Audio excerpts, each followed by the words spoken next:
11th admission 2024-25चा जो special round आहे तो सुरू झालेला आहे। तर स्पेशल राऊंडचा फॉर्म कसा भरायचा बघा। सर्वप्रथम तुम्हाला साईटवर यायचं आहे। साईट तुम्हाला व्हिडिओच्या डिस्क्रिप्शनमध्ये दिलेली आहे। साईटवर आल्यानंतर तुम्हाला लॉगिनचं ऑप्शन आहे, तिथे तुम्हाला क्लिक करावं लागेल। लॉगिनला क्लिक केल्यानंतर आपल्याकडे एक ID आहे आणि एक पासवर्ड आहे, जो आपण या अगोदर फॉर्म फिल करताना यूज केलेला आहे।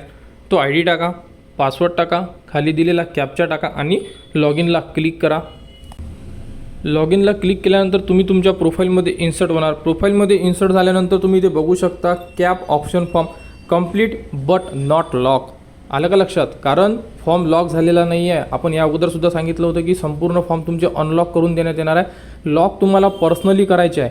म्हणजे आता मी स्वतः लॉगिन केलेलं आहे। आता मी माझे जेही कॉलेज मला सिलेक्ट करायचे आहे, मी ते कॉलेज सिलेक्ट करेल आणि जो फॉर्म आहे माझा मी लॉक करेल। आणि लॉक करणं अतिशय महत्त्वाचं राहणार आहे या राऊंडमध्ये, कारण हा राऊंड स्पेशल राऊंड 1 आहे। तर फॉर्म फिल करण्यासाठी टॉप पोझिशनला 3 डॉट दिलेले आहेत, तिथे तुम्हाला क्लिक करायचं आहे। तिथे क्लिक केल्यानंतर तुमच्यासमोर संपूर्ण ऑप्शन ओपन होईल। यामध्ये आपण जो पार्ट 2 आहे, तर तुम्हाला स्ट्रीम चेंज करायची असेल तर करू शकता। जसं आर्ट्सचं कॉमर्स, कॉमर्सचं सायन्स, जे काही करायचं असेल तुम्ही करू शकता। स्ट्रीम चेंजचं ऑप्शन इथे दिलेलं आहे। तर आता चूज ज्युनियर कॉलेजला क्लिक करायचं आहे। चूज ज्युनियर कॉलेजला क्लिक केल्यानंतर सेम राऊंड तसाच आहे जसं या अगोदर आपण राऊंड 1, राऊंड 2, राऊंड 3चे फॉर्म जसे भरले होते त्याचप्रमाणे हा राऊंडसुद्धा आपल्याला फिल करायचा आहे। सेम जसे आपल्यासमोर कॉलेज आलेले आहे असे कॉलेज येणार।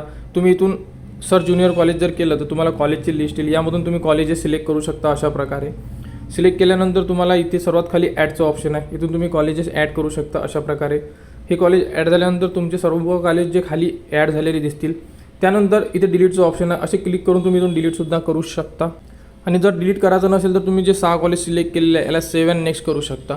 सेव्ह अँड नेक्स्ट केल्यानंतर तुमच्यासमोर जे तुम्ही अगोदर प्रिफरन्स लावलेले 4 ते तुम्हाला दिसेल, कारण हे प्रिफरन्स राऊंड 3चे होते। स्पेशल राऊंडमध्ये तुम्ही याला चेंज करू शकता। अशा प्रकारे इथं 5 नंबर आणि 6 नंबर अशा प्रकारे माझे 6 जे कॉलेजेस आहे हे मी सिलेक्ट करून घेतलेले आहे। आणि त्यानंतर तुम्ही इथे सेव्ह अँड नेक्स्ट करू शकता। सेव्ह अँड नेक्स्ट केल्यानंतर तुमच्यासमोर भरलेला तुमचा पूर्ण फॉर्म ओपन होईल, बघू शकता तुम्ही। आणि तुम्हाला संपूर्ण जे कॉलेजेस आहे हे चेक करणं गरजेचं आहे। 1, 2, 3 मध्ये जेही कॉलेजेस टाकलेले आहे तुम्ही ते कॉलेजेस चेक करणं आहे। आणि जर तुम्हाला वाटत असेल की मी भरलेला फॉर्म ओके आहे, काही प्रॉब्लेम नाही, आणि असे कॉलेज टाका की जिथे नंबर लागल्यानंतर तुम्ही प्रवेश घेऊ शकले पाहिजे। कारण आता राऊंड 1 होऊ शकते असं वाटत आहे। जर नाही झाला तर तुम्हाला 11साठी सेल्फ म्हणजे डायरेक्ट ॲडमिशन घ्यावं लागेल, ज्यासाठी तुम्हाला खूप सारे पैसे पेड करावे लागेल। त्यामुळे असे कॉलेजेस चूज करा की तुमचा नंबर लागल्यानंतर तुम्ही तिथे प्रवेश घेऊ शकले पाहिजे।